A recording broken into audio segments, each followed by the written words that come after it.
Hey everyone, welcome to lesson 4. Today we're going to talk about muscular adaptation. And what does muscular adaptation actually mean?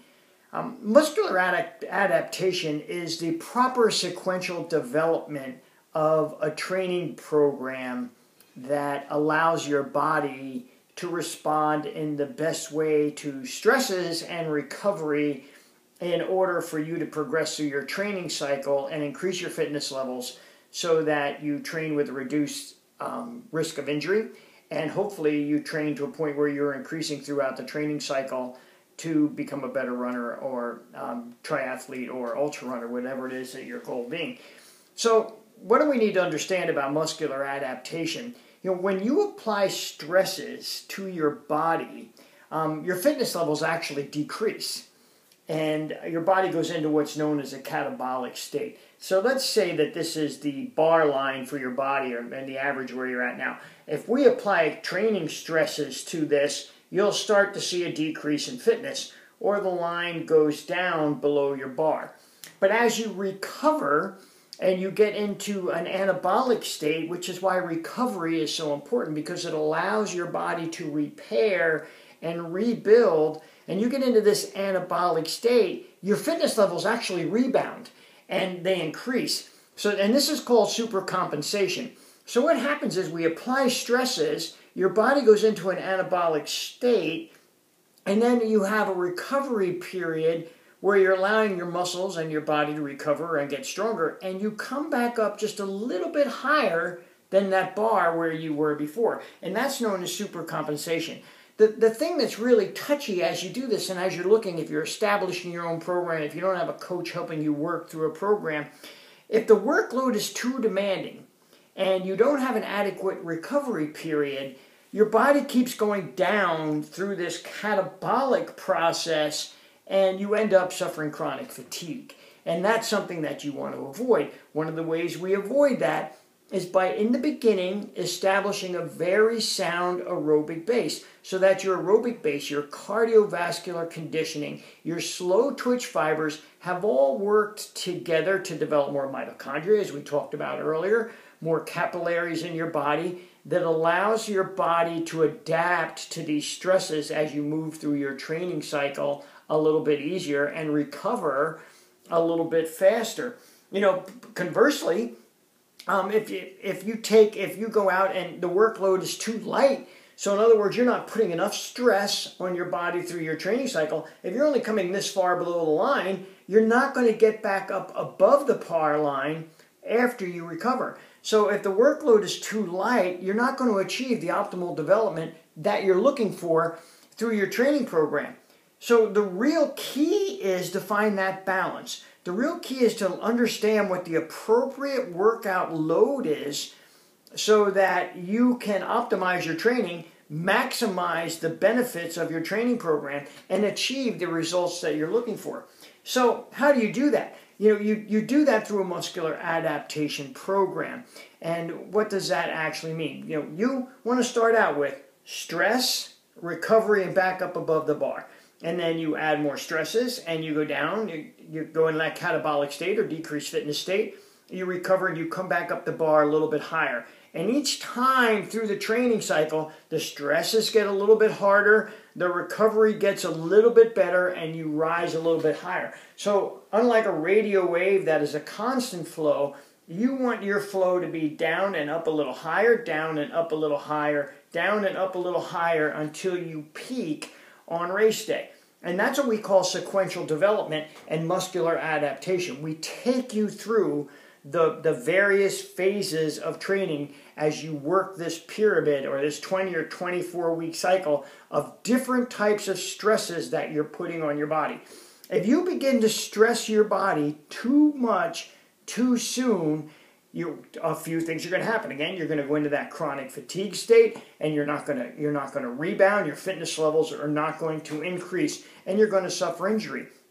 The other thing that we know, that medically and physiologically, it only takes about 4 to 6 weeks of very intense workouts to achieve your VO2 max. So if you achieve your VO2 max too soon, it actually starts to give you diminishing returns later on as you continue to apply those stresses.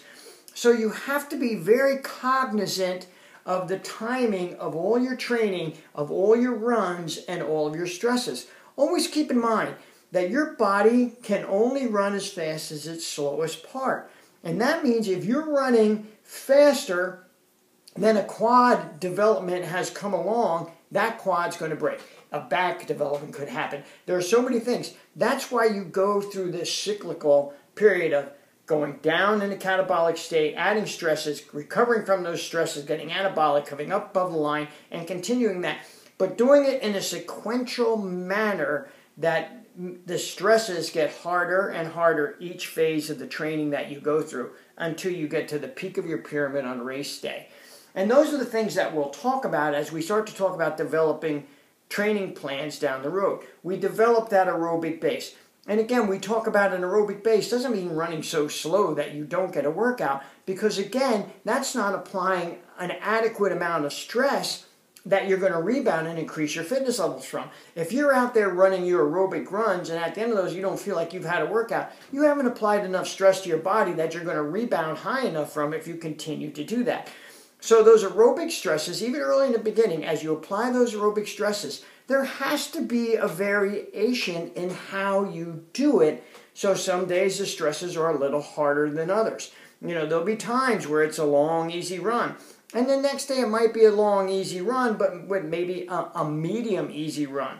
And you have to do that because we really believe that all phases of training are important. And you really have to dial in all phases of your training because you have to vary those stresses. There has to be harder stresses, there has to be easier stresses. And most importantly, there has to be rest and recovery, something that too many people ignore along the way. And as that pyramid grows, you go from base 1, which we'll describe as we go into the actual establishing of a training program. You go through base 1. After base 1, we put on base 2. And then from base 2, I like to go into what we call build phases. And as we go into build phases, this is when we begin to do easy and moderate hill workouts, easy and moderate tempo runs, where now you're starting to stress the body at a little bit higher level than it was before, but not overstressing it yet at this point where it might break down. Because again, we're going through a muscular adaptation process. When you first started, remember that first run you had after coming back from being laid off a while, you're out of breath, you're tired, everything hurts. You have to go through this process again of building yourself back up. If you're an experienced runner, it doesn't take that long. But if you're a new runner, the process may take a little bit longer. So we go through the processes step by step, sequentially developing the stresses, increasing the stresses so that we recover, we get better. All phases of training are covered throughout your cycle, and you have a great race day. So keep in mind, you know, aerobic-based training, effort-based training is not always just about being easy. Every phase of training is very, very important. Strength training, intensity training, speed work, all these parts of training have to come together in order for you to race your best. And they have to start with that base development so that you are developing very early in your cycle your body's ability to have stress and recover from stress and to get ready for that next load, or the muscular adaptation to move from one stress to the next stress to the next stress. And that's why understanding muscular adaptation is so important. This is the time where you need to really be listening again to the biofeedback systems. Am I ready to move to that next level? Am I at a point where my body can handle the next part of the program that's going to add a little bit more stress to it? And even as we're adding those more stresses to it, we still have the long days because we're still working the aerobic base as we start to mix things up a little bit as we go through this muscular adaptation process. So you have to be listening to the biofeedback systems. You really need to be in touch with your body.